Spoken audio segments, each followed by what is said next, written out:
मोहतरम सामीन अस्सलाम वालेकुम। जब कोई चीज फ्राई करें तो तेल में एक दो लौंग डाल दें। फ्राई की हुई चीजों का जायका बेहतर हो जाएगा।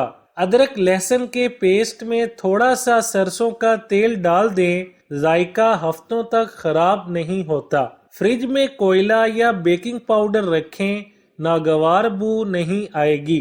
जब भी चावलों का जर्दा बनाएं, लकड़ी का चमचा इस्तेमाल करें। स्टील के चमचे से चावल अकड़ जाते हैं। बच्चों की रोजमर्रा की गिजा में सौंफ, गाजर और मिश्री का इस्तेमाल रखें, कभी आंखों की शिकायत नहीं होगी। अच्छा खाना पकाने के लिए बहुत जरूरी है कि आप अपनी फैमिली के साथ बहुत प्यार करती हों और काम को बोझ समझकर ना किया जाए। दिल से लगन से खाना पकाया जाए और जब खाना पकाना शुरू करें तो 7 मरतबा सूरत फातिहा पढ़कर शुरू करें। इंशाअल्लाह खाना बहुत लजीज बनेगा। खाना पकाते वक्त हमेशा सबसे पहले ग़िज़ाइयत, जायके, फिर लोगों की सेहत और सबसे आखिर में पसंद नापसंद का ख्याल रखें। दूध में ज्यादा बालाई लानी हो तो थोड़ा सा सिंघाड़े का आटा पीस लें। पंसारियों के यहाँ सिंघाड़े मिल जाते हैं, इनको पीस कर रख लें। आध किलो दूध में 1 चमचा आटा मिला दें। हल्की आंच पर दूध पकाएं। 4-5 जोश देकर उतार लें। ठंडा होने के लिए रख दें। फ्रिज है तो इसमें रख दें, मोटी बालाई उतरेगी। खरबूजे के छिलके सुखाकर पीस कर महफूज रखें। 2-3 चुटकी सफूफ गोश्त में डालने से गोश्त जल्दी गल जाता है। पान में खाने वाला चूना ढक्कन पर लगाकर ऊपर वजन रखें तो भी गोश्त जल्दी गल जाता है। कच्चा पपीता छिलके समेत सुखा लें, इसका सफूफ डालें तो गोश्त जल्दी गल जाता है। पकाने से पहले अगर थोड़ी सी कचरी पीस कर गोश्त पर लगा दें और 1-2 घंटा बाद पकाएं तो गोश्त जल्दी गल जाएगा। पसंदों और चांपों पर लगाने से खस्तापन आ जाता है। छालिया के मोटे 2-4 टुकड़े काट कर सालन में डाल दें, इससे भी गोश्त जल्दी गल जाएगा।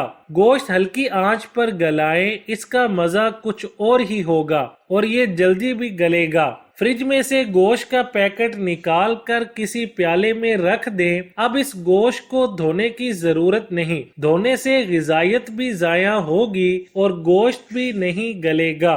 क्रीम गाढ़ी करना। क्रीम का पैकेट मंगवाएं। क्रीम निकाल कर खूब फेंट लें, फिर इसे थोड़ी देर के लिए फ्रिज में रख दें। ठंडी हो जाए तो फेंटना शुरू करें, क्रीम गाढ़ी हो जाएगी। बालाई खराब ना होना। फ्रिज नहीं है तो आप बाल्टी निकाल कर ठंडी जगह पर रखें। बालाई लिफाफे में डालकर थर्मस या कूलर के ढक्कन पर रखें। थोड़ी सी चीनी मिलाकर रखें तो बालाई जल्दी खराब नहीं होगी। क्रीम भी ठंडी जगह रखनी चाहिए। पैकेट खोलने के बाद इसे एहतियात से रखें वरना खट्टी बू आ जाएगी। अंडों को 1 साल तक ताज़ा रखना हो तो इसके लिए निस्फ किलोग्राम सोडियम सिलिकेट में 4-5 किलोग्राम पानी डालकर मिला लें, लेकिन इस बात का ध्यान रखें कि पानी कम से कम 10 मिनट तक उबाल कर पहले ठंडा कर लिया गया हो और 4 किलो से कम पानी ना हो। अब किसी पत्थर या चीनी के बड़े मर्तबान में अंडों को ऊपर तले एहतियात से जमा दें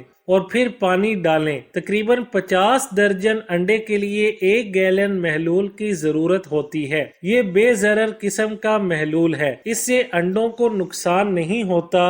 1 साल तक अंडे महफूज रख सकते हैं। सब्जियां सुखाना। पहले जमाने में बड़ी बुजुर्ग खवातीन गाजर, शलजम और करेले सुखा कर रखती थीं। गाजर काटते वक्त वो गाजर की पैंदी गहरी काट कर फेंक देती। आज की ताज़ा तहकीक भी यही है। गाजर की पैंदी काटने से गाजर जल्दी खुश्क हो जाती है। सब्जियां आमतौर पर धूप पे सुखाकर खुश्क की जाती हैं। मटर के दाने भी खुश्क करके डिब्बों में भरे जाते हैं। पुराने तरीके बरस हा बरस से काम आ रहे हैं। आजकल सब्जियों को काट कर पोटली बनाकर उबलते पानी में सब्जी की मुनासबत से रखा जाता है, फिर सुखाकर महफूज करते हैं। सब्जी अगर सूखी हो तो उसे ताज़ा कैसा किया जाए? पकाने से पहले इन्हें नीम गर्म पानी में भिगो दें, फूल कर ताज़ा हो जाएंगी। सूखी मेथी को आप वैसे ही हांडी में डाल सकती हैं, भिगोने की जरूरत नहीं। गाजर, शलजम, करेले वगैरह भिगो दें। सूखा हुआ साग भी थोड़ी सी देर भिगोएं और फिर पकने के लिए रखें।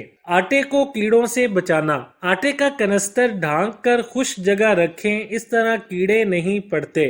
और इसके लिए एक बेहतरीन टोटका है कि तेज पात के पत्ते लेकर मलमल की बारीक ढीली पोटली में बांधकर आटे में रखें, इससे भी आटे में कीड़े नहीं पड़ते। इसके अलावा स्याह जीरा लेकर मोटा मोटा काट लें, इसमें नमक पिसा हुआ मिलाकर जरा सा पानी मिलाकर टिकिया सी बना लें, खुश्क करके आटे में रखें, कीड़ा नहीं लगेगा।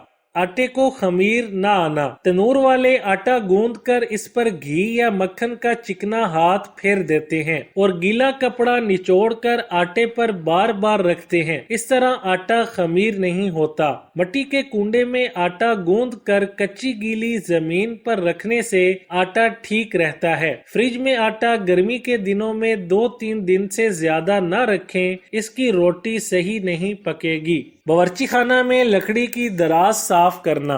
पानी में थोड़ा सा सफेद सिरका और जैतून का तेल मिलाकर साफ करें। लकड़ी का जितना भी सामान या अलमारियां हैं, हफ्ते में एक बार झाड़न पर ये महलूल लगाकर साफ कर लें। अलमारियां, दराजें चमकती रहेंगी और दीमक लगने के खदशात भी नहीं रहेंगे। गुलाब जामुन अच्छे बनाना। घर पर बनाए जाने वाले गुलाब जामुन अक्सर बड़े नरम और फूले हुए नहीं बनते। इनको ऐसा बनाने के लिए इनको शीरा के साथ प्रेशर कुकर में डालकर 10 मिनट तक पकाएं और फिर निकाल लें। सूखी हुई रोटी काम में लाना।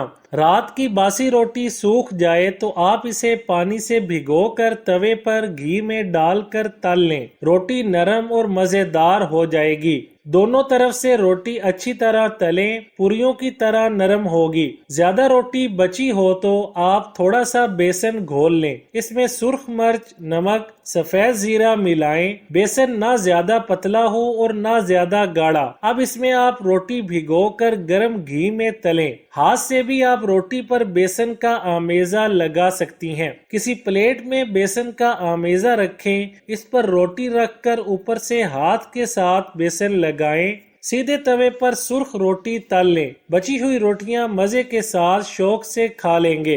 रोटी के छोटे टुकड़े काम में लाना।